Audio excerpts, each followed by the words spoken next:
Reubeuss TV mooy suñu télé. La chaîne de la vérité. tasaare leen ko.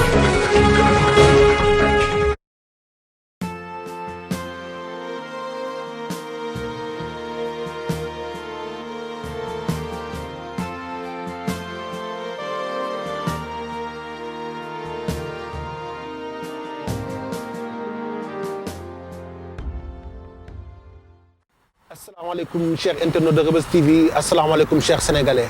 amaat mbégte jàkkaarloo ak yéen fas yéene waxtaan li jëm ci politique waxtaan fii ci section bu Dakar Plateau tey nag ma dal fi sama benn gan ñu koy wax Hawa Abdoul nekk fii responsable politique damay bàyyi mu nuyoo mu présenté wu. waaw asalaamaaleykum waa Dakar Plateau maa ngi nuyu tous les habitants de Dakar Plateau de toutes les communautés de tous les quartiers góor ak ndaw. maa ngi nuyu ñëpp di leen wax Hawa Abdoul Ba laa tudd nekk responsable dans le Parti démocratique sénégalais di dëkk en fait avenue République foofu laa dëkk di militer dans le Parti démocratique sénégalais di nuyu ñëpp. Hawa Abdoul tey ñuy wax ne yow doo doomu Dakar Plateau. dëkkoo fi. ah ok da nga wàll si yaan. ah ok ah man mën naa la wax à peu près man je suis né à l'hôpital Dantec Dakar Plateau foofu laa juddoo jàngee Dakar Plateau bi ma amee bac dem sama bac Dakar Plateau laa ko amee dem jàngee étranger bi ma ñibbisee je me suis mariée Dakar Plateau la ñu choisir jënd fa fu ñu dëkk sama papa dëkk 50 avenue Nelson Mandela Dakar Plateau donc je pense que war naa am rôle war naa am aussi responsabilité ci lu ci Dakar Plateau je pense que maa ngi dëkk Plateau di yeewoo Dakar Plateau jàpp Dakar Plateau def ko sama xol bëgg beaucoup j'aime beaucoup les Dakar Plateau les quartiers teg sama tànk partout dans Dakar Plateau je pense que Dakar je suis doomu Dakar Plateau là. Hawa Abdoul ma bëgg xam mooy sa parcours politique fan nga jaar. voilà bon loolu c'est intéressant parce que ce serait bien ma xam naa ñu bëri xamuñu ma. may nuyu aussi surtout parce que yéen seen télévision c'est TV Reubeuss may nuyu tous les militants du PDS yu nekk Reubeuss ak tous les habitants de Reubeuss di leen féliciter yéen aussi pour seen télé bi ngeen teg parce que maa ngi leen di suivre te gis naa ni que vous faites de l'excellent travail. Merci beaucoup. Man en fait j'ai travaillé dans le ministère de la Solidarité comme conseiller technique et dans le ministère aussi de l'Agriculture comme conseiller technique numéro 1. Et j'étais chargée de la sécurité alimentaire. Loolu, c'était au temps où on était aux affaires, c'est-à-dire au temps où le PDS était aux affaires. Et j'ai eu à représenter le Sénégal. Donc j'ai été représentant non permanent du Sénégal au niveau du programme alimentaire mondial qui est à Milan. Et en même temps, j'ai été aussi représentant non permanent du Sénégal pour la FAO, qui est aussi à Milan. Donc c'est moi qui représentais le Sénégal au niveau du conseil d'administration de ces organisations internationales. tey mën nañu xam noo def ba intégré parti politique bu ñuy wax PDS. En fait su ñu waxee PDS man dama judd ci PDS. dama judd ci PDS parce que dama nekk xale bu ndaw sama papa nekk mais xaritu Ablaye Wade ñu judd ci PDS fekkee yëpp ci PDS màgge ci ma pare bi ma amee bac donc ici ma dem jànge France bi ma ñibbisee Sénégal c'était en 2003 la ñibbi définitivement Sénégal parce que j'ai fait la France l'Afrique du Sud la Côte d'Ivoire bi ma ñibbisee Sénégal ma nekkoon boobu maa ngi nekk Rue Moussé Diop boobu laa intégré Parti démocratique sénégalais officiellement en tant que militant actif mais j'ai toujours été dans les marges du parti parce que dañu am ay relations historiques avec le fondateur du PDS. Sama famille dafa am des relations historiques yoo xam ni ça date avant ma naissance avec le président Ablaye Wade. Donc ma juddu ci biir parti bi xam parti bi mais sans militer dans le parti. J'ai commencé à militer au retour, donc mon retour au Sénégal en 2003, officiellement. En 2003, la ñibbi si Sénégal. Donc boobu laa commencé di militer officiellement. Boobu laa nekkoon conseiller technique ma nekk ci gouvernement wu Ablaye Wade nekk ci benn ministère d'abord de la solidarité nekk fa conseiller technique jóge foofu dem ministère agriculture nekk fa conseiller technique numéro 1 chargé de tout ce qui est sécurité alimentaire boobu laa doon dem di liggéey ak la FAO et le programme alimentaire foofu la Dakar Plateau aussi la amoon nañu permanence foofu lañu doon dem tous les mardis di réunion boobu temps maa ngi doon liggéey ak Farba Senghor bi nekkoon responsable mais amoon na yeneen responsable aussi yu fi nekkoon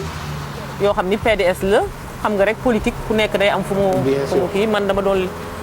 Farba lañ doon àndal di politique. waaw léegi nag puisque da nga may laaj sama parcours en 2000 mais sama politique sama engagement dafa gën a fës bi ñu tëjee le frère Karim Wade après 2012 donc quand Karim Wade bi ñu ko tëjee avec l'histoire de la CREI boo xam ni ñëpp xam nañu tey ni que jaay doole la woon man loolu moo yokk sama engagement boobu laa gën a fës ci politique bi boobu laa gën a liggéey parce que dama jàppoon ni injustice la ma gën a taxawaat ci parti bi on était dans l'opposition te bi ñu nekkee opposition laa gën a je pense fës ci politique bi depuis boobu ma nekk ci ñuy ànd ak sama ay morom ñun ñëpp ñuy xeex injustice bi boo xam ni frère Karim Wade mi ngi ko subir depuis 2012-2013 entre-temps ma am nag aussi ma am ay nomination dans le parti ay nomination yoo xam ni maa ngi koy santé le frère secrétaire général maître Abdoulaye Wade boo xam ni il m'a nommé secrétaire national chargé de l'économie numérique. Si ñu waxee secrétariat national mooy le gouvernement de Ablaye Wade dans le parti donc ba pare ma nekk aussi porte-parole adjoint du parti dans le PDS. loolu cër yooyu yëpp Ablaye Wade moo ma ko jox ba pare ma bokk ci comité directeur PDS voilà en gros si je me présente. c'est ça waaw. tey mën nañu xam yan ngeen am ak Karim Wade. Karim Wade c'est un frère de parti. C'est un frère de parti. C'est le candidat du PDS. Et c'est quelqu'un et en même temps c'est le secrétaire national adjoint chargé de la stratégie du parti. Donc forcément dañuy liggéey ak moom. danañu liggéey ak moom. Ba pare c'est notre candidat moom moo tax man ma gën a engagé wu en politique parce que dama jàppoon ni liñ ko teg injustice la woon voilà donc mais c'est un frère de parti avec qui je travaille effectivement étroitement et qui suit aussi nos activités et voilà. tey ñu ngi en 2021. ñu wax incha allah fii ak 2022 élection locale dina am te gis ne section Dakar Plateau section PDS dafa bëri ay coow lan nga ko waral. waaw xam nga rek politique moom parti PDS c'est pas un petit parti PDS c'est un grand parti. parti bu mel ni PDS dafay attiser des convoitises parti boo xam ni la dafa am rôle historique dans le Sénégal ku ci bokk rek bëgg nga ci tekki te c'est normal ambition yi qu'il y ait un choc d'ambition. Bien sûr. te loolu soo gisee mu am ci parti rek xamal ni c'est un grand parti te am na espoir parce que parti bu amul espoir wala bu suscité wul espoir chez les militants et les responsables coow du am. Bien sûr. mais su yow nga ni coow am na man je pense politique kat il faut mu ànd ak coow te ku bëgg aussi lenn parti bi ñu bëri dañu bëgg diriger parti bi au niveau de la commune de Dakar Plateau. Je vais vous expliquer un peu le PDS, comment il fonctionne. Le PDS aujourd'hui est un parti qui est extrêmement structuré. Si vous regardez ci biti di xool PDS, vous allez savoir réellement PDS, comment il est organisé. PDS, chaque commune, Sénégal, on compte 500 et quelques communes. Commune bu nekk war na am kenn ku ko jiite mu nekk secrétaire kooku la ñuy tuddee secrétaire général bi ak président day am président am secrétaire général am responsable des femmes am responsable des jeunes voilà. Bien sûr ku nekk day bëgg aspirer tey soo nekkee jeune bëgg nga jiite jeunes yi soo nekk yenn jigéen yi bëgg nañu jiite jigéen ñi am na ñoo xam ne bëgg nañu jiite section bi mais ku nekk ak ambition am man je vous dis tout de suite man am naa ambition jiite section Dakar Plateau waaw. nekk candidat loolu moo non pas nekk candidat loolu du ñun dañu nekk ay militants disciplinés bokk ci parti di déglu suñu frère secrétaire général national maître Ablaye Wade ak nu mu mën a dem Ablaye Wade ku mu désigné pour mu nekk candidat ñun ñëpp man de xaw ma keneen mais man moom damay rangé wu gannaaw kooku ku Ablaye Wade désigné man ma rangé wu gannaaw kooku parce que dama jàpp ni Ablaye Wade su désigné nit rek am na lu tax ëpp na ma xam-xam ci politique xam na su désigné kenn man je me range mais pour l'instant yeggseeguñu foofu dañu nekk ci defaraat suñu parti xam naa si vous avez suivi les actualités vous avez dû voir que tey parti bi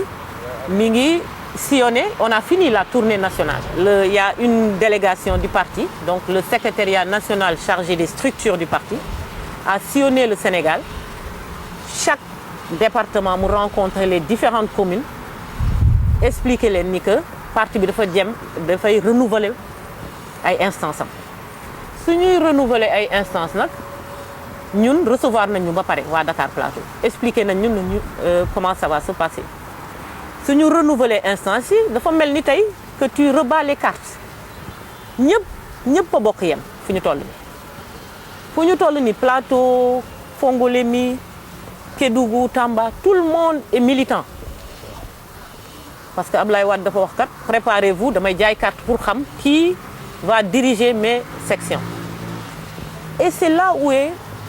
pour man fii la politique neexee politique dafa neex parce que en tout cas dans le Parti démocratique sénégalais parce que dañuy permettre au niveau de nos communes ñu jàng politique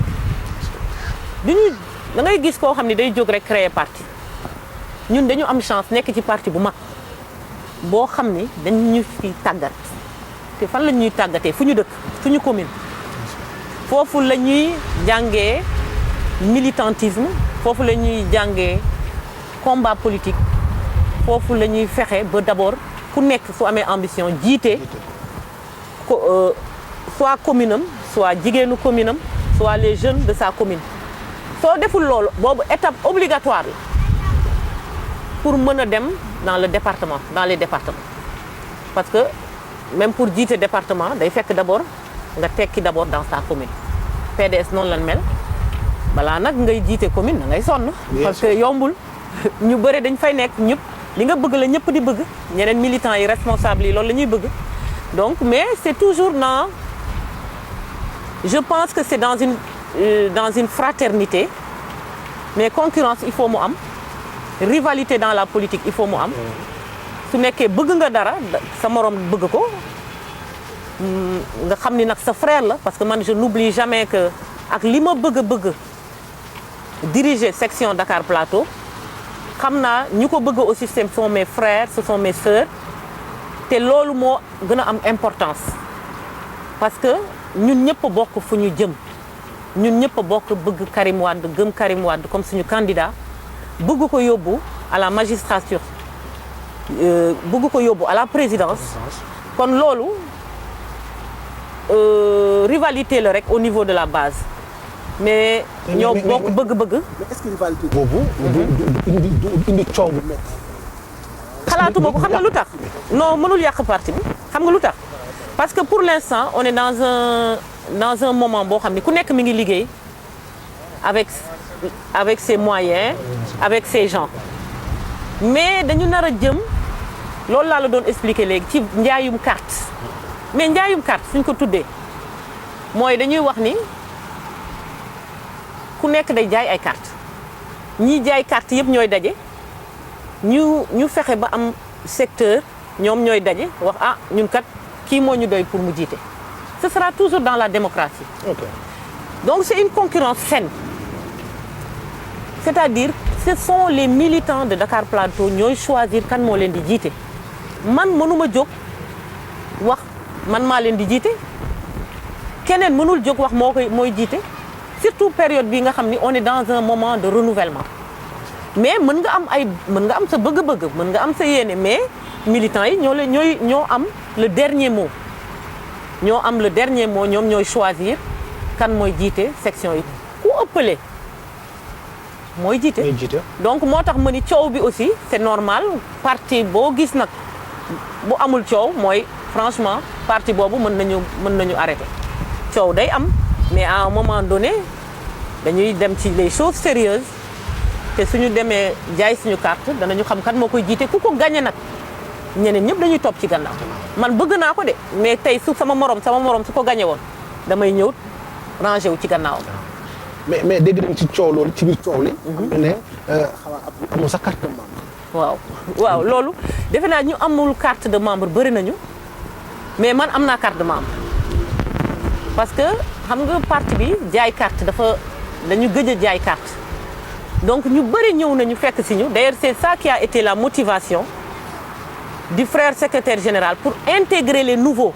parce que le parti démocratique sénégalais soo xoolee ñu fa yàggoon ñëpp dem nañu ñu bëree ils sont partis.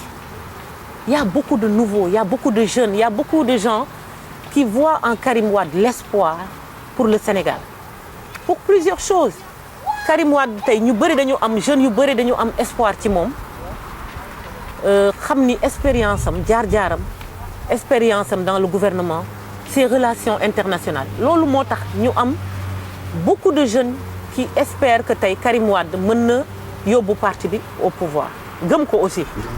ñooñu ñoo ñëw dugg ci parti bi ñooñu il faut ñu defal leen ay place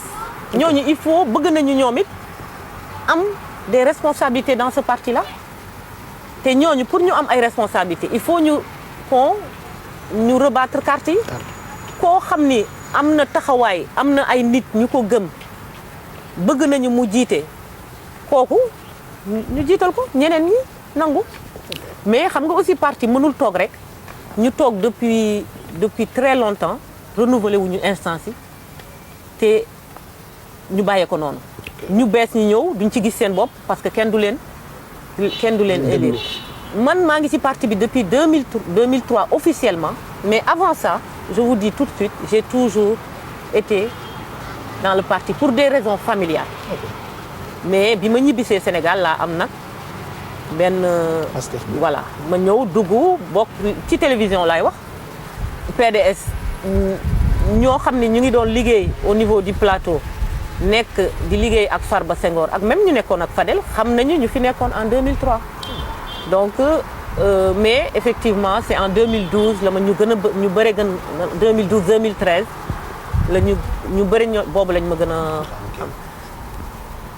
tey ñuy wax ci section bu PDS bu Dakar Plateau gis nañu ne élection locale ñu koy pousse à chaque fois. tey ban taxawaay ngeen ci am.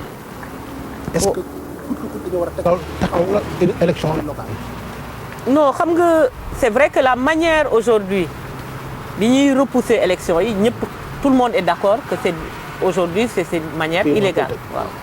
c'est illégal mais ñun daal ñun on est serein parce que élection locale du ay caaxaan parce que defe naa sérénité bi ñu àndal ñun le Parti démocratique sénégalais di xaar je pense que am na fu ñu ko teg mooy tey xam nañu waxuma ñu fi nekk liggéeyuñu de waxuma aussi ñu fi nekk li ñu def baaxul mais ñun dañu am yaakaar tey jour bi ñu ñëwaatee au pouvoir wala ñu dénk ñu lenn parce que defe naa danañu def lu raw ñu fi nekk lu ñu def parce que am nañu ay ambition pour notre commune xam nañu fan où le problème fan la ñu amee ay problème Dakar Plateau gis ngeen ni que c'est la capitale de la capitale Dakar Plateau tey physionomie Dakar Plateau waroon na dépasser lii. Bien sûr. may lancer aussi un appel aux habitants de Dakar Plateau di leen wax ni bu ñu nangu nañu xool bu baax ku ñuy jiital pour mu jiite Dakar Plateau parce que Dakar Plateau a besoin des gens, a besoin d'une équipe, pas d'une personne. Parce que c'est pas une personne qui va diriger. waaw non man gëmuma loolu man li ma gëm mooy une bonne équipe. Une bonne équipe boo xam ni am nañu détermination am nañu envie am nañu amour pour Dakar Plateau bëgg Dakar Plateau nekk benn dëkk boo xam ni qui est attractif mettre l'accent sur le social parce que les populations sont fatiguées mettre l'accent sur l'éducation des jeunes. Les enfants ont besoin d'avoir une bonne éducation, mettre l'accent sur l'emploi des jeunes. Le chômage est très, très développé au plateau. Assainissement Dakar Plateau. Il y a tellement de chantiers que du benn nit moo ko mën a def. Je pense que ce sera une équipe compétente, une équipe boo xam ni déterminée à sortir Dakar Plateau de cette situation bu mu nekk. waaw ba éducation xale yi ñu toppatoo seen fu ñuy jàngee ku leen di jàngal seen sport parce que aussi aujourd'hui le sport est à développer le Dakar Plateau a brillé avant par son niveau par ses champions par son dynamisme au niveau du sport sur le plan national tey loolu yëpp war nañu retrouver ce lustre d'antan te je pense que ay ambition yu ñu am la pour Dakar Plateau te yaakaar nañu incha allah jour boo xam ni en tout cas ñun jox nañu confier nañu Dakar Plateau. waaw ñun ak bien sûr ñu bokk ci équipe boo xam ni dañuy liggéey Dakar Plateau defe naa Dakar Plateau dana gën a progresser incha allah. comme ni nga ko waxee Dakar Plateau dina gën a progresser xam nañu ne Dakar Plateau li nekk ci problème dafa bari les mots sont là Dakar Plateau li fi dugg ci par doomu aadama par jour plus de 1 million de personnes ñoo fi jaabante par jour gis nañu ni léegi espace de jeu sax amatul Dakar Plateau pour la jeunesse côté éducation coow li bari na Dakar xat na Dakar Plateau embouteillage bi bari na tey yéen bés boo leen woon tey ci noonu mën a saafara jàngoro askanu Dakar Plateau. mooy li ma la wax sànq rek mooy li ma la wax man je pense que déjà Covid bi je pense que la pandémie du Covid tey dafa gën a yokk ay problèmes parce que dafa tax déjà les familles vivent dans une certaine précarité boo xam ni ëpp na je pense que dans un premier temps il faudra mettre d'abord l'accent sur le social il faudra je pense déglu les populations les femmes ont un grand rôle à jouer parce que c'est les femmes qui tiennent les ménages jigéen yi war nañ leen jàppale ci lu ñuy mën a développer dans certains projets yoo xam ni mën na leen yoo xam ni c'est des projets générateurs de revenus xale yi mën nañ leen sur 2 plans éducation d'abord ñu nekk ci ay écoles yu correctes ay écoles yu baax former leen mën na ça c'est les plus jeunes ñoo xam ni c'est les chômeurs les jeunes yoo xam ni ils espèrent travailler foofu aussi il y a des choses à faire il y a des choses à faire et en même comme il y a tellement de choses à faire au plateau que moo tax man gëmuma benn nit gëmuma benn parti dama gëm ni que ce sera une équipe ay doomu plateau yoo xam ni bëgg nañu plateau tey nekk améliorer les conditions de vie de Dakar Plateau ñu ànd ñun ñëpp liggéeyal Dakar Plateau. duñu terminer te waxuñu ci actualité gis nañ fi tout récemment jeunesse bi ñëpp génn taxaw ci biti doorante bari manifestation yu bari tey Karim Wade bu ñu gis problème bu askan Sénégal bi dund jeunesse bi ñu koy laajte. anam Karim Wade mi ngi Qatar pas ci coobaram non il faut ñëpp xam loolu Karim Wade dañ ko malheureusement dañ ko exilé xam nga loolu presque amatul mais suñu candidat dañ ko exilé Qatar xam naa dina am loolu moo ko téye Qatar mais xelam mi ngi fi yéen gis ngeen ni que parfois quand il y a certaines situations au Sénégal même avec les émeutes génne benn communiqué wax parce que dafa jàpp ni il est loin du Sénégal mais lu xew Sénégal rek concerné na ko parce que doomu sénégalais la am na yéene yóbbu Sénégal foo xam ni ak am na aspiration pour Sénégal donc kooku day suivre Sénégal même su nekkul Sénégal mi ngi Qatar il a été exilé par le président Macky Sall après son incarcération à la CREI dañ koy génne Sénégal mais ñun yaakaar nañu que incha allah 2024 je pense que il fera partie des candidats qui vont ñoo xam ne danañu laajte dëkk bi dana ci bokk te yaakaar naa aussi gisaguma candidat ni boo xam ni su jàkkaarloo Karim mën na ci am ndam. tey ban message ngay lancé ñi nekk fii autorité parce que tey soo waxee ñu Karim Wade Macky Sall moo ko exilé. gis nañ fi le cas de Khalifa Sall pour l'éliminer le cas de Ousmane Sonko aussi est-ce que loolu politique la. waaw politique nag am na ci franchement parce que soo xoolee les principaux adversaires aujourd'hui de Macky Sall ñoom ñëpp am nañu ay démêlés au niveau de la justice. ñun ñoo njëkk on a été les premières victimes. su ngeen seetloo ñu bëri dañ ñuy wax yéen bi ñu tëjee Karim Wade ñu bëre jàppale wuñ leen boobu temps dafa fekkoon on venait de perdre le pouvoir ñu bëre diaboliser Karim Wade ñu ne demande sociale la certains partis politiques ne se sont pas sentis concernés ñu ne laissons la justice faire son travail ñun ñu xam ni injustice la ñu continuer di xeex ba on a pu prouver avec bien sûr l'apport des populations qui à un moment donné ñoom seen bopp xam nañu lii injustice la ñu ànd ak ñun waa PDS jàppale ñu ci xeex bi ba on a gagné tous les combats qu'on a eu avec l'actuel régime au niveau judiciaire tous les combats judiciaires on les a gagnés donc tey le monde entier sait que Karim Wade dañ ko jaay doole ñu génn ci loolu ñu ñëw mu attaqué Khalifa Sall mais ñun xam nga PDS ñun yàlla daf ñu nattoo on a été le premier parti d'opposition au Sénégal c'est un parti qui a une histoire de combat c'est un parti boo xam ni du xeexal rek ay militants ñun on est là pour l'injustice pour askan bi pour que les principes démocratiques yoo xam ni on a combattu depuis pour les instaurer suñu frère secrétaire général Ablaye Wade bokk ci ñu ko xeex je ne minimise pas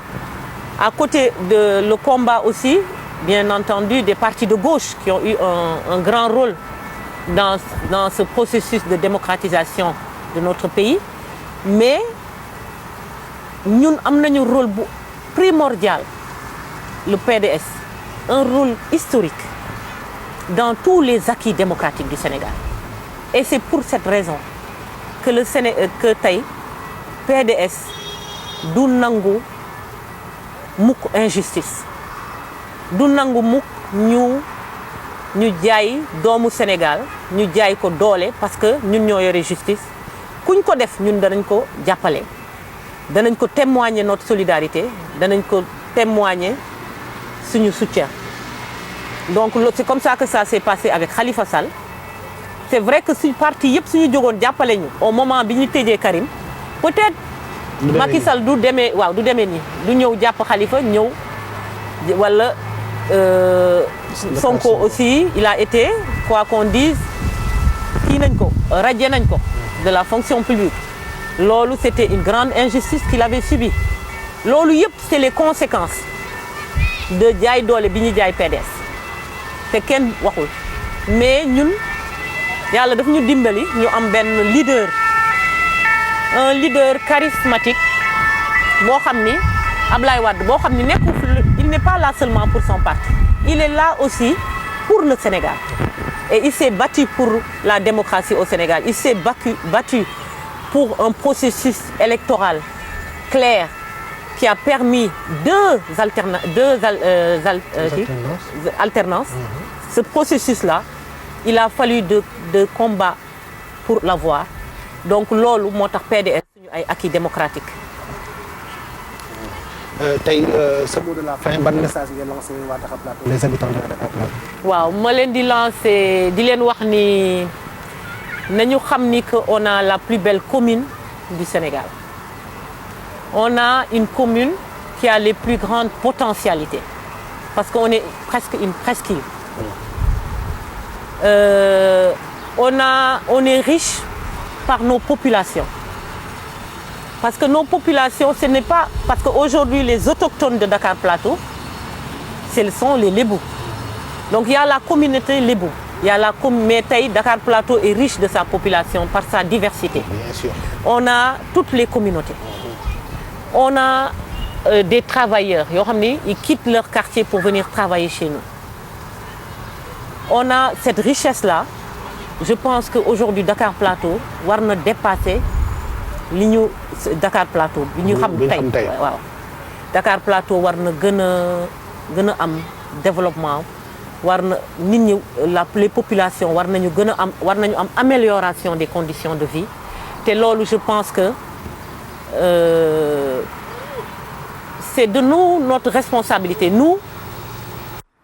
mais aussi c'est de la responsabilité des populations pour nous ragner les politiques qui viennent vers eux pour leur demander de voter pour eux. Parce que